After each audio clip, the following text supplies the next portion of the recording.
ఇక అందరూ మంచోళ్ళే ఇంట్లో పాపం. మరి ఏ పక్క నుంచి ముళ్ళు ఉండాలి? ముళ్ళు లేకపోతేనేమో భ్రష్టులు అవుతారు. కాబట్టి అప్పులో ఒక ముళ్ళుగా ఉంటుంది. ఇక అది అది పీడిస్తూ ఉంటుంది.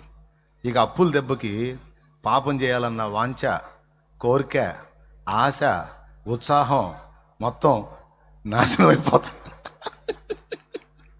దేవునికి స్తోత్రం. ఏం చేయాలనేది, పాపం చేయాలనే కోరిక, ఆశ, హడావడి మొత్తం విరిగిపోతాయి. ఏది? అప్పులు. నేను ఏదన్నా తేడా పడ్డానంటే ఈ అప్పుల్లోనే చంపేస్తాడేమో దేవుడు నన్ను. దేవా, నేను ఏ తప్పు చేయను నాయన, నాకు ఈ బంధకాలని దించేయి ప్రభా, ఏ పాపం చేయను నాయన. దేవుని ముందు మోకాళ్ళు వేస్తే, ప్రభా ఏ తప్పు చేయను అయ్యా, అయ్యా చేసిందేనా అయిపోయినాయి ప్రభా, ఇంక చేయను అయ్యా, తీసేయి ప్రభా, చచ్చిపోయేటట్టున్నా ప్రభా, ఆలోచించి ప్రభా. అదే ఈ బరువులు ఏవీ లేవనుకో, ఇక ఆకెట్లా ఎగిరి పడితే మనిషిని ఆపలేం. ఏదో ఒక వెయిట్ వేసి కూర్చోబెడతాడు ఆయన.